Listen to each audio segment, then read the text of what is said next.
Assalamu alaikum warahmatullahi wabarakatuh. This is Hasnan Munir, and today we are going to talk about physiology का फंडा। तो basically हमने जो है ना लेक्चर तो नहीं मतलब ऐसा आप लोगों के लिए वैसे रीड करते तो मे भी बहुत ज़्यादा इजी होता, लेकिन ये चीज़ इम्यूनिटी एक ऐसी चीज़ है जिसके अंदर हमेशा कन्फ्यूजन होती हैं। जैसा कि मैंने आपसे मिड से पहले भी पूछा था, तो most probably answer was wrong. तो इसके अंदर बात करते हैं। स्टार्ट में कुछ जनरल टर्म्स हैं जो कि मैंने एज इट इज कोशिश की थी कि बीच में रहे। हमने हमारे पास इम्यून सिस्टम, इम्यूनिटी आपको पता है कि बॉडी की ability to defend itself. That simple, जो चीज़ें की हुई हैं जो आप लोगों के लेवल तक की नहीं है हम स्किप आउट ही करते जाएंगे। पैथोजन, कोई भी बीमारी कॉज करने वाला एजेंट आ जाता है इम्यून सिस्टम के अंदर, वो कहता है कि तमाम के तमाम वो तमाम चीज़ें बॉडी की जो कि रिकग्नाइज एंड डिस्ट्रक्शन, कुछ रिकग्नाइज करती हैं कुछ डिस्ट्रक्शन करती हैं कुछ दोनों करती हैं, ये पहचानना और उसकी तबाही तक फेर देना। ठीक है, तो ये दोनों चीजें जो है वो इसके अंदर इंक्लूडेड होती हैं, तो वो आपका क्या कहलाता है, immune system. Then we have इसके अंदर कौन कौन आ जाता है, WBC, वाइट ब्लड सेल्स आ जाते हैं, फैगोसाइट्स। फैगोसाइट्स क्या होते हैं, वो ऐसे सेल जो कि उनको अपने अंदर इंगल्फ कर लेते हैं, खा जाते हैं और अंदर से डाइजेस्टिव एंजाइम रिलीज करते हैं, उनको खत्म कर देते हैं। With that we have lymphocytes, they are white blood cells, bone marrow, lymph node, tonsil, thymus and spleen. All of these are lymphatic system. Lymphatic system आपका जिस तरह खून के अंदर आपके जिसके अंदर जिस्म के अंदर जिस तरह खून की नालियां चल रही है ना, इसी तरह एक पूरा लिम्फेटिक सिस्टम है। जिस तरह आपका सर्कुलेटरी सिस्टम है, इस तरह पूरा लिम्फेटिक सिस्टम है जो कि काइंड ऑफ एक इम्यून सिस्टम के तौर पे ही काम कर रहा होता है, और इसके अंदर वाइट ब्लड सेल्स जो है वो मेनली उसके रिलेटेड होते हैं और वो सारी इम्यूनिटी जो है वो उसको प्रोवाइड करते हैं। दो थ्योरीज बेसिकली यहाँ पे लिखी हुई हैं, सिलेक्टिव थ्योरी जिसको और ये काम था एहरलिच का, और दूसरी थी इंस्ट्रक्शनल थ्योरी जिसको क्लोनल सिलेक्शन कहा गया। जो सिलेक्टिव थ्योरी थी वो कहता था, वो एहरलिच ने दी थी, और वो उन्होंने कहा था, he propose that blood cells have side chain receptor that bind to infectious agent and inactivate them, कि जो ब्लड सेल्स होते हैं इनके पास एक साइड चेन रिसेप्टर से मुराद है कि इनके पास अलग से एक तरफ जो है वो रिसेप्टर्स लगे होते हैं इनके ऊपर, जो कि इन्फेक्शियस एजेंट के साथ बाइंड कर जाते हैं और उनको इनएक्टिवेट कर देते हैं। Each cell is specific to specific agent and the specificity is determined before exposure to antigen. और वो कहता था कि हर सेल जो है वो डिफरेंट टाइप ऑफ उसकी, सॉरी मैं लाइट इसकी कम कर लूँ, ब्राइटनेस बहुत ज़्यादा है। अच्छा, तो वो क्या कहता था कि हर सेल जो है वो स्पेसिफिक होता है, हर सेल एक स्पेसिफिक एंटीजन के लिए बनता है, ये एहरलिच ने कहा था। और ये जो इसकी स्पेसिफिसिटी है ये before the exposure to antigen determine होती है। लाइक अगर कोई सेल है तो उसकी पहले से डिटरमाइन है कि ये बैक्टीरिया के खिलाफ काम करेगा, बैक्टीरिया आया नहीं आया वो बाद की बात है। ठीक है, ये एहरलिच कहता था। उसके बाद जो है हमारे पास दूसरी है इंस्ट्रक्शनल थ्योरी। ठीक है, जिसको क्लोनल सेक्शन भी कहते हैं। It was an improvement in Ehrlich work, Ehrlich के काम में थोड़ी बहुत इंप्रूवमेंट की गई। According to this theory, individual B and T lymphocyte express multiple copies of a membrane receptor that specifically recognize a single antigen. The specificity of this unique receptor is predetermined within the lymphocyte before encountering antigen. तो इसके अंदर इसी theory के अंदर थोड़ी सी improvement क्या की गई, सेल्स के नाम बताए गए बी एंड टी लिम्फोसाइट्स, और क्या कहा गया कि वो बहुत सारी कॉपीज रिलीज करती हैं रिसेप्टर्स की, मेम्ब्रेन रिसेप्टर। ठीक है, जो कि एंटीजेंस को डिटेक्ट कर सकें। एंटीजन से मुराद है वही जो पैथोजन का केमिकल हर तरह का हो सकता है।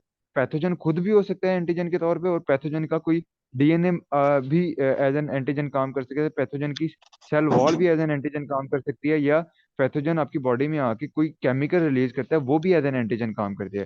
तो एंटीजन कोई भी फॉरेन मटेरियल होता है, तो वो क्या कहता है, उसको डिटेक्ट करता है। The specificity of this unique receptor is predetermined within the lymphocyte before encountering the antigen, कि इससे पहले कि एंटीजन के साथ वो बाइंड हो, मतलब एंटीजन अभी आया नहीं आया उससे पहले ही उसकी स्पेसिफिसिटी जो है वो डिटरमाइंड होती है, प्री डिटरमाइंड होती है।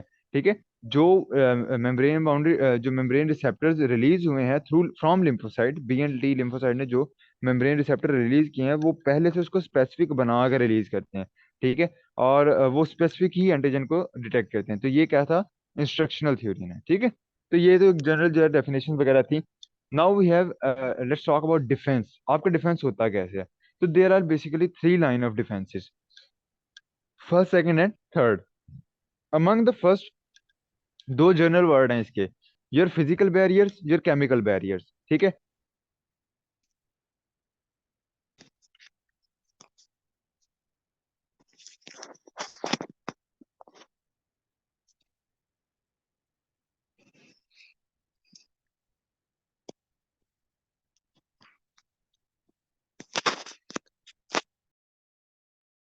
बच्चों आवाज आ रही है? इनेट इम्यूनिटी बोल रहा था ना मैं।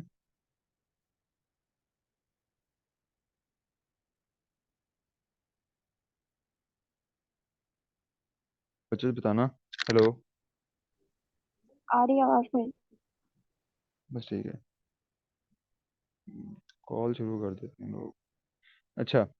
तो बेसिकली इनेट इम्यूनिटी जो है, इनेट इम्यूनिटी से क्या मुराद है? ये मैंने तभी बताया था कि इनेट इम्यूनिटी से मुराद है कि आपकी बॉडी, मतलब कोई आ जाए, वो आपकी बॉडी उसके खिलाफ डिफेंस काम करती है। मिसाल के तौर पर स्किन आपकी, बैक्टीरिया वायरस बगैर किसी चीज के तमीज के, बगैर किसी चीज के फर्क के, इसने किसी चीज को भी आपकी बॉडी से पास नहीं होने देना, ठीक है? तो that is your innate immunity. और बाय बर्थ है, पैदा होते बच्चा उसकी स्किन थी जो कि उसको बाहर के इन्वेडर से बचा रही थी। तो ये होती है इनेट इम्यूनिटी।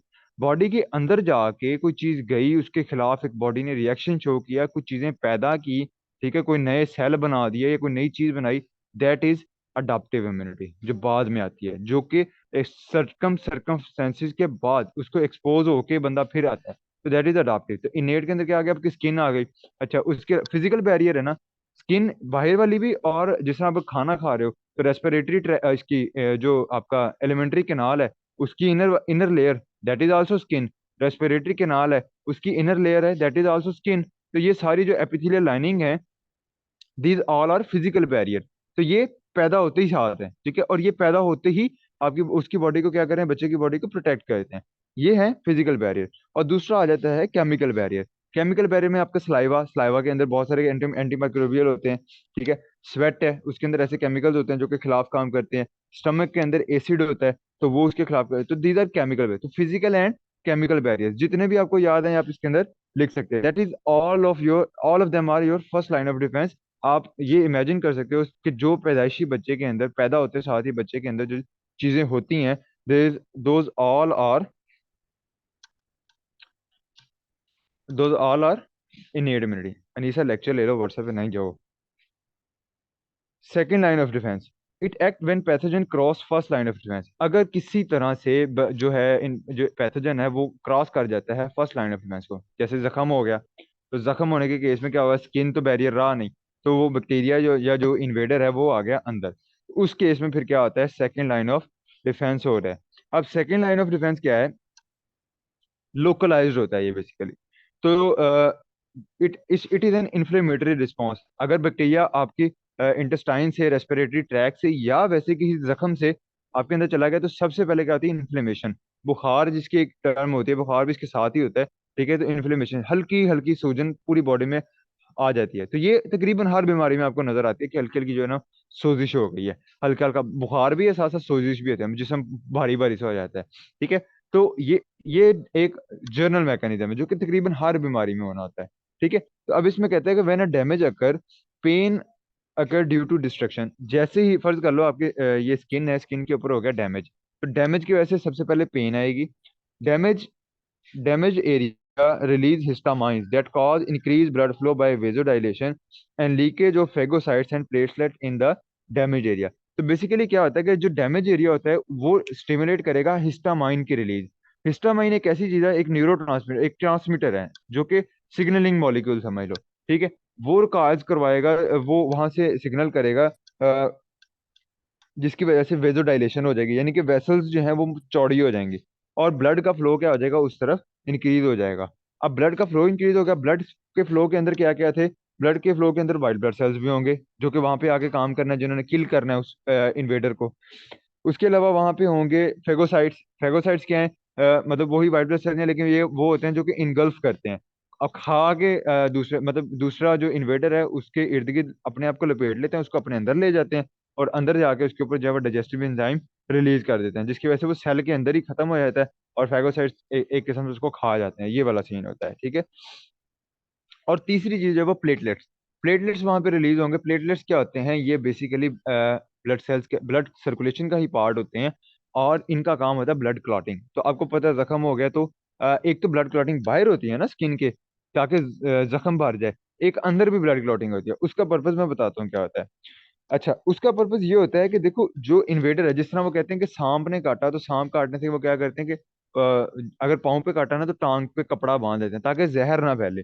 इसी तरह जैसे ही कोई भी चीज जो है वो बॉडी में इंसर्ट होती है, इन्वेडर जो कोई भी इस तरह का जो है वो बॉडी के अंदर अगर वो इंसर्ट करता है अपना कोई पैथोजन या कोई टॉक्सिन रिलीज, तो उसके इर्द गिर्द प्लेटलेट फौरन से जाता है और उसी के इर्द गिर्द वो एक छोटा सा सेक्शन के इर्द गिर्द क्या करता है, ब्लड क्लॉट बना देता है। ब्लड क्लॉट की वजह से क्या होता है, यानी कि दीवारें खड़ी कर देता है, जिसकी वजह से वो टॉक्सिन वहां से बाहर नहीं आ पाता। अगर वो वहां से बाहर आ गया तो इसका मतलब ये है कि वो तो पूरी बॉडी में फैलेगा और जहां जहां कर जाता जाएगा वहां वहां रिएक्शन करता जाएगा। तो इसलिए प्लेटलेट्स क्या करते हैं, उसके इर्द गिर्द आके एक लेयर बना देते हैं, इसको कहते हैं वॉलिंग ऑफ एक्शन। ये फिफ्थ सेमेस्टर की बात है, मैंने कहा यहाँ पे जरा मुझे सूटेबल लगी इसलिए मैंने बताई है। ठीक है। Increase blood flow cause heat and redness. अब क्योंकि ब्लड फ्लो ज्यादा हो गया तो जाहिर सी बात है खून गर्म होता है, तो उसकी वजह से वहां पे क्या होता है कि हीट, बॉडी गर्म हो जाती है और रेडनेस आ जाती है। This blood the blood plasma flow out of the vessel that lead to swelling. और जो ब्लड प्लाज्मा है, वो क्योंकि प्रेशर होता है पीछे खून का, जिसकी वजह से वो क्या होता है, वो लीक आउट होकर इंटरस्टिशियल स्पेस में आ जाता है, आउट ऑफ द वेसल्स आ जाता है, अंडर द स्किन आ जाता है। ठीक है। तो इसकी वजह से वो क्या होता है कि स्वेलिंग हो जाती है। तो हर सिम्टम, ये इस बीच में सारी सिम्टम्स थी बेसिकली, तो मैंने इसकी पूरी स्टोरी में, पेन इसकी सिम्टम है। ठीक है। इंक्रीज ब्लड फ्लो, विजुअलाइजेशन, और नीचे जो है वो हीट, रेडनेस, स्वेलिंग, ये सारी इसकी सिम्टम्स है। तो मैंने एक प्रॉपर स्टोरी बना के दी है आपको। ठीक है, एक फ्लो में आपको याद रहेंगी तो आप सारा एक्सप्लेन कर सकते हो। Phagocytes kill invading toxin and platelet make up clot around wound to prevent separate it. ठीक है। तो जो फेगोसाइट्स हैं वो टॉक्सिन्स को खत्म करेंगे और जो प्लेटलेट्स हैं वो क्लॉट बनाएंगे वहां पे। सेल इन्वॉल्व आर, इनमें जो सेल इन्वॉल्व होते हैं वो neutrophil, basophil, eosinophil, mast cell, natural killer cell and monocytes. इनमें से मोस्टली जो है वो जैसे न्यूट्रोफिल्स हैं, मोनोसाइट्स हैं, वो फेगोसाइट्स हैं जो कि फेगोसाइटोसिस करवाते हैं। बाकी डिफरेंट जो है वो सेल्स हैं जो कि फर्दर ऑन काम करते हैं, उनके फर्दर काम क्या है, कैसे हैं, वो आगे जो है वो हम इसको देखते हैं। Third line of defence. अब फर्ज कर लो कि अब ये जो मोनोसाइट है ना, मोनोसाइट और न्यूट्रोफिल, ये बेसिकली टिश्यू में ही प्रेजेंट है। मतलब अगर आपके हाथ पे जख्म हुआ था ना, तो हाथ के इर्द गिर्द जो ब्लड की सर्कुलेशन थी, या जो हाथ है, इसके इर्द गिर्द जो पहले से सेल मौजूद थे, फेगोसाइट्स पहले से मौजूद होते हैं, नए नहीं बनते कि एकदम से जो अब रिएक्शन है और ये शुरू हो गए बनने। ये पहले से वहां पे मौजूद होते हैं। ठीक है, तो इन्होंने काम किया। अब फर्ज कर लो इनसे भी कंट्रोल नहीं हुआ, बुखार भी है, इन्फ्लेमेशन भी है, और अभी तक स्ट्रेस जो है वो कंट्रोल नहीं हो पा रहा, जो बॉडी का टॉक्सिन आ गया वो कंट्रोल नहीं हो पा रहा। फिर आता है थर्ड लाइन ऑफ डिफेंस। अब थर्ड लाइन ऑफ डिफेंस है बी एंड टी लिम्फोसाइट्स का बनना। तो सबसे पहली स्टेजेस थी हमारी केमिकल और फिजिकल एंड, तो सबसे पहले स्टेजेस हमारी क्या थी, फिजिकल एंड केमिकल बैरियर्स। दूसरी स्टेज आ गई हमारी इन्फ्लेमेशन और एंड फीवर।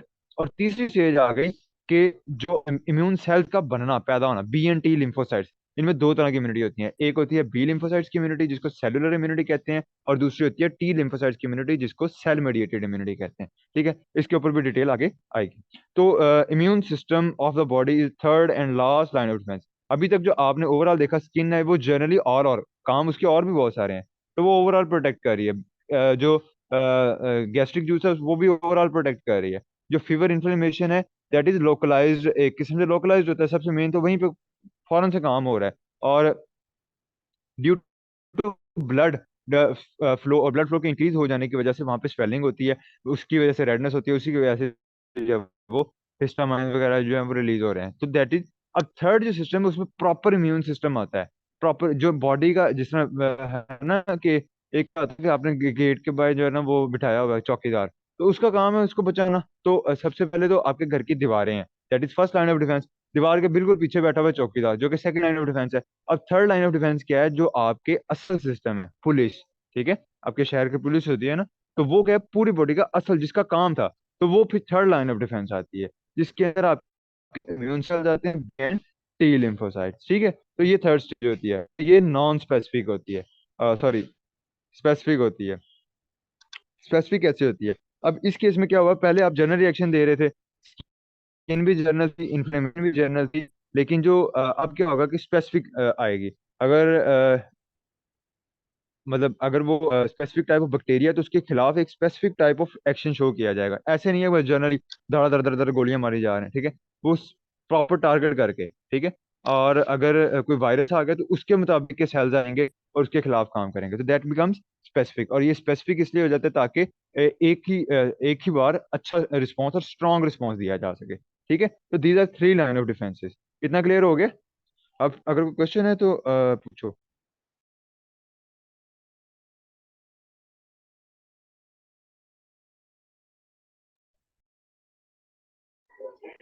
भाई क्लोनल सिलेक्शन बता दे दोबारा।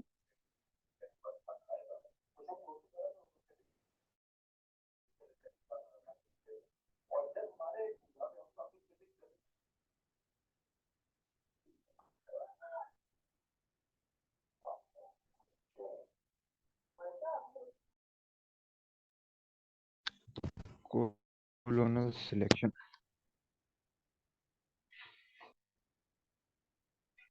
जो कोलोनल सिलेक्शन थी उसके अंदर मैं ये कह रहा था कि उसके अंदर आपके अ, वो बाद में थी आई थी ना, पहले वाले उसके अंदर क्या था, स्पेसिफिक उसने सेल दिए थे बी एंड टी लिम्फोसाइट्स। और वो बी एंड टी लिम्फोसाइट जो है वो specific type of receptors release करते हैं, बहुत सारे सेल जो कि डिटेक्ट करेंगे एंटीजन को, और देन फिर उनके खिलाफ स्पेसिफिक टाइप ऑफ रिस्पॉन्स दिया जाता है। ये कोलोनल टाइप आई थी, थर्ड जो टाइप आई थी, और थ्योरी आई थी अपडेटेड, मतलब इम्प्रूवमेंट आई थी एहरलिच के वर्क के अंदर। ठीक है, तो ये इसके अंदर इतनी इंफॉर्मेशन थी, इससे ज़्यादा फिर आपके काम की नहीं थी। अह, देखो, multiple copies of membrane receptor, membrane receptors क्या मुराद होते हैं कि ऐसे चीज़ें जिनके ऊपर रिसीवर लगे हों, रिसीवर से मुराद है ऐसी साइट्स हों जहाँ पे एंटीजन बाइंड कर सकते हैं। एंटीजन बाइंड करता है, ये उसको डिटेक्ट कर लेती हैं और सिग्नल कर देती हैं बी एन टी लिम्फोसाइट्स को, ताकि वो आके उसके खिलाफ काम कर सकें। और तीसरी बात वही थी ऊपर वाली जैसी, कि स्पेसिफिसिटी हमेशा क्या होती है, बिफोर द एक्सपोजर जो है वो डिटरमाइंड होती है। ठीक है,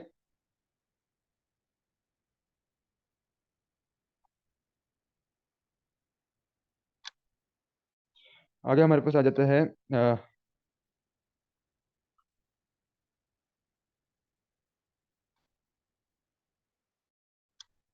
टाइप्स ऑफ इम्यूनिटी। दो तरह की इम्यूनिटी होती है, एक्टिव एंड पैसिव इम्यूनिटी। अब जो इसमें एक्टिव इम्यूनिटी है वो और पैसिव इम्यूनिटी, इन दोनों में फर्क करते हैं।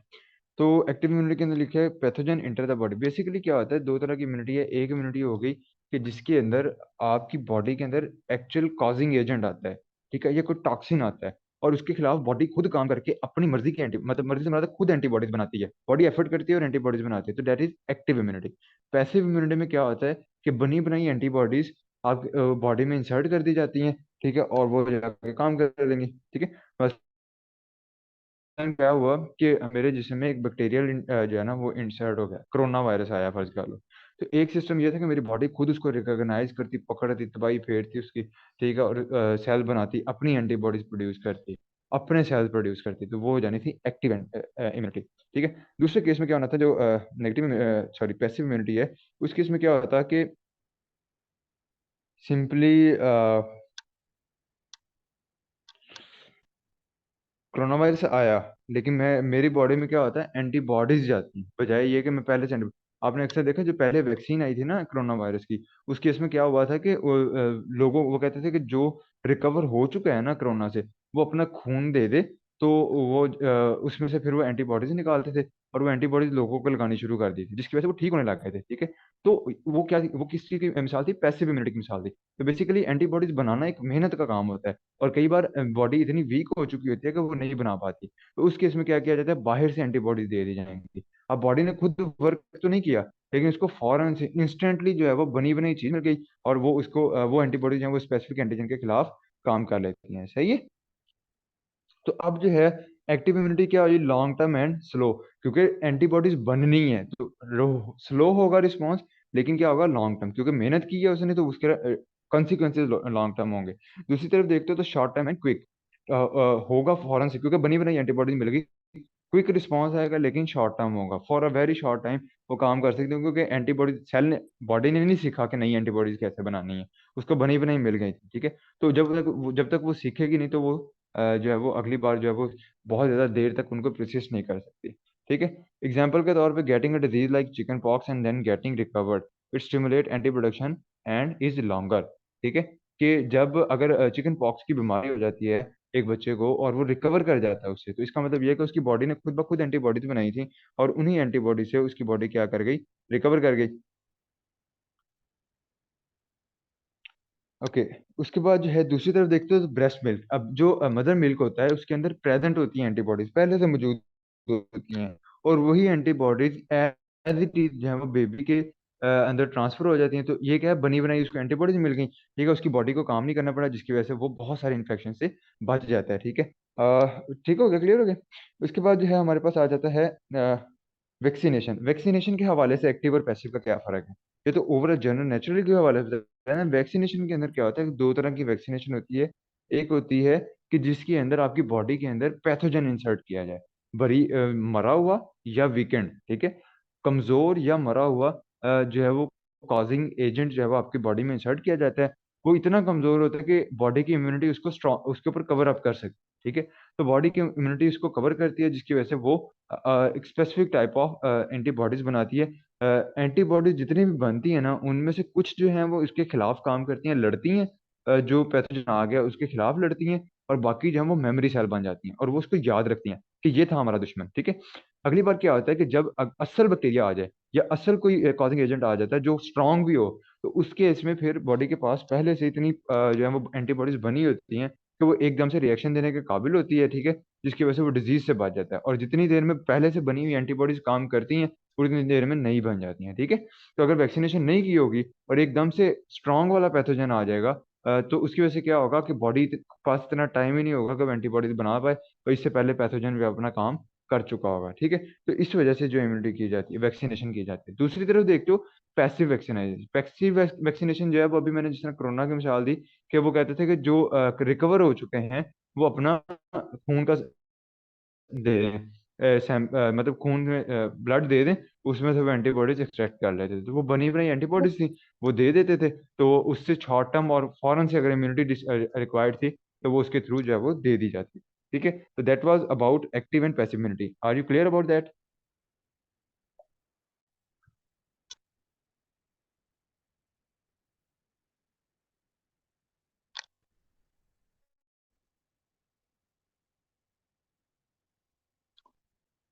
Okay, so next we have is innate versus acquired immunity. Innate जो पैदाइशी है, और एक्वायर्ड जो बाद में डेवलप की जाती है। तो इनेट के अंदर क्या आता है कि फिजिकल एंड केमिकल बैरियर्स, पुरानी बात हो गई, अभी हम इसको एक्सप्लेन कर चुके हैं। और एक्वायर्ड में कौन आ गया, बी एंड टी लिम्फोसाइट, जिसके अंदर प्रॉपर सेल्स बनेंगे, इम्यून सिस्टम काम करेगा, वो हमारी क्या आ गई, एक्वायर्ड इम्यूनिटी आ गई। इनेट रिस्पॉन्स इन सेकंड्स, इनेट का क्योंकि फॉरन रिस्पॉन्स है, अब स्किन को रिस्पॉन्ड करने में कितना टाइम लगेगा, अगर कोई बैक्टीरिया आ गया तो स्किन कितने सेकंड्स के अंदर उसके खिलाफ काम आ जाएगी।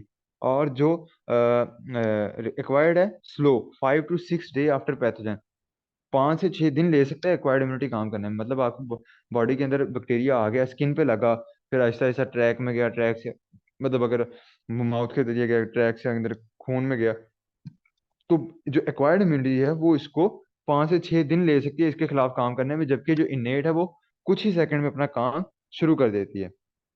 इनेट नॉन स्पेसिफिक है, हर एक के खिलाफ एक जैसा रिस्पॉन्स देती है। स्किन है, बैक्टीरिया आ जाए बेशक वायरस आ जाए, सबके लिए स्किन एक जैसा रिस्पॉन्स देती है। जबकि जो एक्वायर्ड है that is specific and identify subtle molecular differences, molecules के लेवल पे जाके, मतलब एक बैक्टीरिया या वायरस है उसको स्ट्रक्चरल लेवल पे जाके, और उसके अंदर फिर क्या करती है, जो है ना उसको डिटेक्ट करती है और उसके अंदर डिफरेंसेस रखती है, और फिर उसके मुताबिक का रिस्पॉन्स जो है वो जनरेट करती है। ठीक हो गया। इनेट built-in molecular and cellular mechanism aimed at quickly eliminating common invader।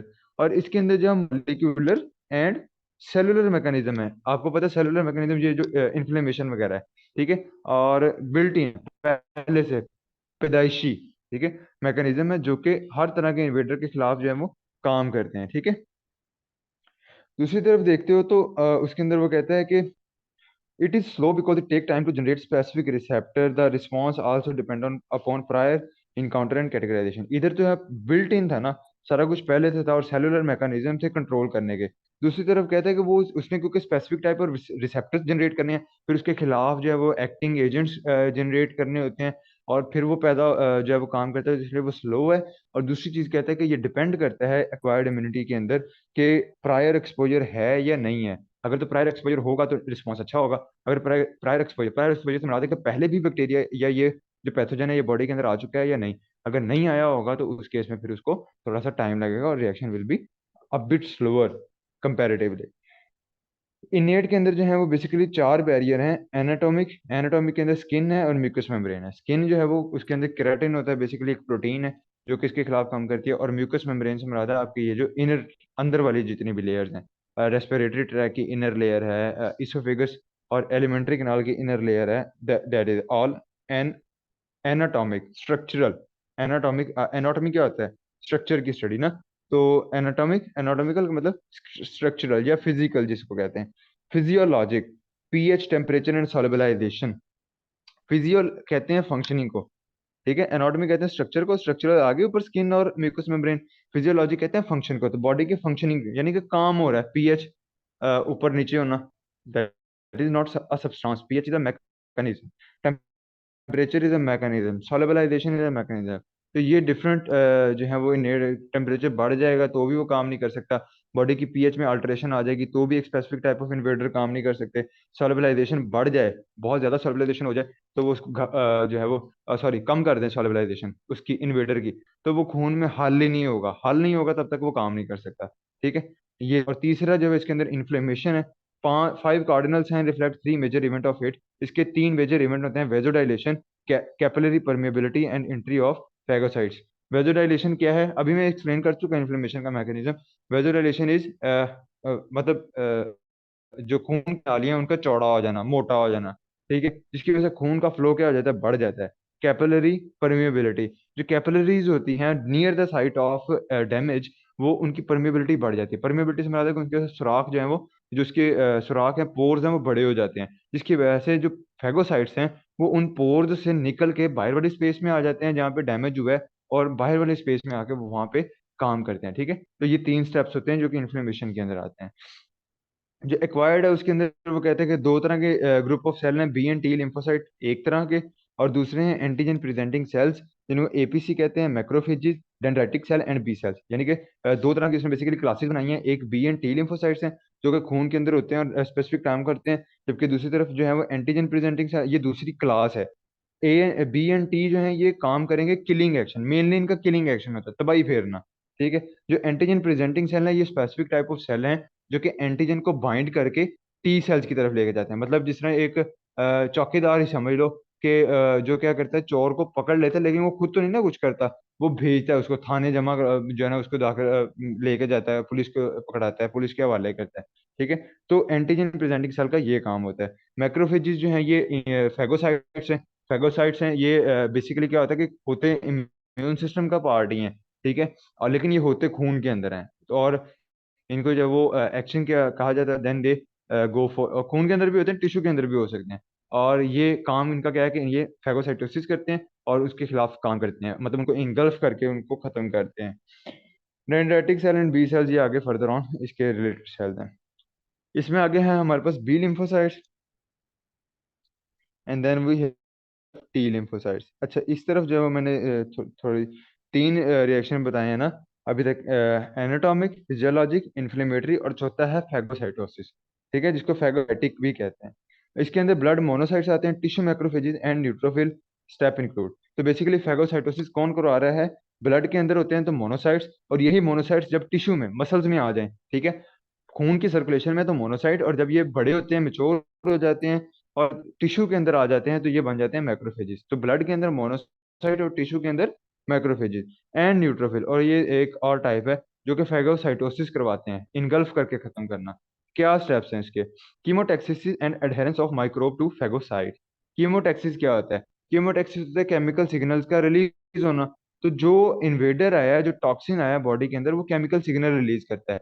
उन केमिकल सिग्नल्स को जो है वो फैगोसाइट जो डिटेक्ट करेगा। फैगोसाइट है खाने वाला सेल, ठीक है, वो उसको डिटेक्ट करेगा और उसको अपनी तरफ अट्रैक्ट करेगा। Ingestion of microbe by phagocyte, अब वो जो माइक्रोब आ गया जो सिग्नल रिलीज कर रहा था, फैगोसाइट क्या करेगा? उसको इनगल्फ कर लेगा। Formation of a phagosome. Phagosome का क्या मतलब है कि वो जैसे ही वो जो इन्वेडर मॉलिक्यूल है, बेशक वो पूरा पैथोजन है, बेशक वो कोई टॉक्सिन है, वो जैसे ही फेगोसाइट के अंदर जाएगा तो वहां पे उसके इर्द गिर्द एक लेयर बना दी जाएगी। आपने वेजिकल्स पढ़ी होंगे गोल्जी एपरेटस के अंदर, नाइन्थ क्लास के अंदर, ठीक है। तो उसके इर्द गिर्द एक लेयर बना लेगा। अब ये जो लेयर, और उसके अंदर एक इन्वेडर मॉलिक्यूल है, ठीक है। Invader molecule surrounded by a layer with in a phagocyte is called phagosome. Fusion of phagosome with a lysozyme. अब ये जो फेगोसोम है, ये अंदर लाइजोजाइम के साथ जो है वो फ्यूज करेगा, जिसको कह देंगे फेगो लाइजोजोम। ठीक है। अब लाइजोसोम क्या है? ये हर सेल के अंदर मौजूद होता है। एक ऐसी ऑर्गेनेली है हर सेल के अंदर, जिसका काम ही ये है कि जैसे ही कोई इन्वेडर आता है तो ये उसके साथ बाइंड करती है, उसको अपने अंदर लेती है और उसके ऊपर डाइजेस्टिव एंजाइम रिलीज कर देती है। ठीक है। तो लाइसोजाइम भी एक वेजिकल है। वेजिकल से मुराद एक छोटा सा गुब्बारा है सेल के अंदर, और जो फेगोसोम है ये भी एक गुब्बारा है। दोनों गुब्बारे आपस में टकराएंगे, मिल जाएंगे, एक बड़ा गुब्बारा बना लेंगे, जिसको कह रहे हो फेगोलाइजोसोम। और उसके अंदर जो लाइजोसोम है वो अपने डाइजेस्टिव एंजाइम रिलीज करेगा, जिसकी वजह से digestion of ingested microbe by enzymes, formation of residual body having indigestible material, और उसको फिर छोटे छोटे इनडाइजेस्टिबल मटेरियल में बना देगा, डिस्चार्ज ऑफ वेस्ट मटेरियल। और वो वेस्ट मटेरियल वहां से निकल के जो इनसॉल्युबल हो गया ना, तो अब खून के अंदर जब तक वो हल नहीं हो सकता, वो एज अ प्रॉपर मॉलिक्यूल रहेगा। ठीक है। और या तो वो नियर बाय सेल्स उसको इंगल्फ कर लेंगे अपने फर्दर ऑन, उससे कोई न्यूट्रिएंट हासिल करने के लिए, या वो बॉडी से एक्सक्रीट आउट हो जाएगा। तो दैट्स ऑल अबाउट फैगोसाइटोसिस। ठीक है। बी लिम्फोसाइट्स और टी लिम्फोसाइट दो तरह के इधर सेल्स हैं। इनमें बी लिम्फोसाइट्स की इंफॉर्मेशन आती हुई है, टी लिम्फोसाइट्स की मोस्टली आगे आती है। तो इसमें वो कहता है कि B lymphocyte form and mature in bone marrow, exhibit antibody receptors on membrane। अब इनमें जो है B lymphocytes दो तरह के सेल की है ना, B एंड T। इनमें जो B है वो स्पेसिफिक है फॉर प्रोडक्शन ऑफ एंटीबॉडीज। तो ये बोन मैरो के अंदर बनते हैं और वही मेच्योर होते हैं, और इनके अंदर एंटीबॉडी रिसेप्टर्स होती हैं, एंटीबॉडीज के रिलेटेड काम है। Once naive B cell bind AG, they divide rapidly to produce plasma cell and memory cell. जैसे ही एक बी सेल, बी लिम्फोसाइट जो है वो बाइंड करता है एक एंटीजन के साथ, तो वो दो चीजों की जो है प्रोडक्शन करवाता है। प्लाज्मा सेल, इसको आप इफेक्टर बी सेल कहते हो, और दूसरे जो है वो मेमोरी सेल। तो जैसे ही मतलब एक एंटीजन आया, उसके साथ बी सेल बाइंड कर गया, बाइंड करने की वजह से क्या होगा कि वो स्पेसिफिक टाइप ऑफ बेसिकली वो जो है वो रिलीज करवाएगा प्लाज्मा सेल की और मेमोरी सेल की। अब इनमें जो प्लाज्मा सेल हैं वो सिक्रीटरी हैं, और live only a few days, कुछ ही दिनों तक रहते हैं, और 2000 मॉलिक्यूल ऑफ 1 ग्राम पर सेकेंड ऑफ इम्यूनोग्लोबिन। आईजी का मतलब है इम्यूनोग्लोबिन। ये जो प्लाज्मा सेल हैं ये आगे प्रोडक्शन करवाते हैं एंटीबॉडीज की। कितनी एंटीबॉडीज? 2000 एंटीबॉडीज पर सेकेंड। तो क्या हुआ बेसिकली, जैसे ही नई नई बी सेल का मतलब है ऐसा जो नया बना हुआ है, या जो जो एक्सपोज नहीं हुआ, वो अटैच हुआ एंटीजन के साथ, और उसने आगे जैसे ही वो अटैच हुआ तो वो बी सेल डिवाइड हो गया प्लाज्मा सेल में। तो आगे जो है वो प्लाज्मा सेल जो है वो आगे रिलीज करवाता है अ, आगे एंटीबॉडीज को, और जो मेमोरी सेल है दूसरी तरफ जो एंटीबॉडीज को रिलीज करता है 2000 एंटीबॉडीज पर सेकंड बनती हैं। वो जो है वो खिलाफ काम करती हैं उन स्पेसिफिक सेल्स के, जो भी एंटीजन है या जो भी इन्वेडर है। और जो दूसरे सेल बनते हैं वो मेमोरी सेल होते हैं। और मेमोरी सेल का सिंपल सा काम क्या होता है कि अगली बार जब इन्वेडर या ये टॉक्सिन आएगा तो इसको याद रखे और इसके खिलाफ जो है वो अपना रिस्पॉन्स शो कर पाए। तो ये बी सेल्स के मुतालिक बात हो रही है। आगे जो है वो टी सेल्स के मुतालिक डिटेल भी आएगी, लेकिन हम उसको स्किप आउट कर रहे हैं फिलहाल, नीचे है तो वहीं पे हम उसको बात भी कर लेंगे दोबारा भी। जो है ये नीचे दोनों का इनेट और का ही एक डिफरेंस आ रहा है कि non specific and kill pathogen in few days, first defence and include external, ये सारी बात ऊपर हो चुकी है। इस तरह जो है ये स्पेसिफिक है, जो स्किन है वो हर पैथोजन के खिलाफ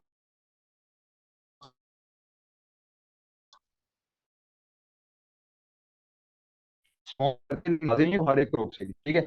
मेमोरी इसके अंदर होता है कि इनेट की मेमोरी अपने सेल्स को किल ना करे, जिसको आप क्या कहते हो ऑटो इम्यूनिटी की बीमारी भी कहते हो अगर हो जाए।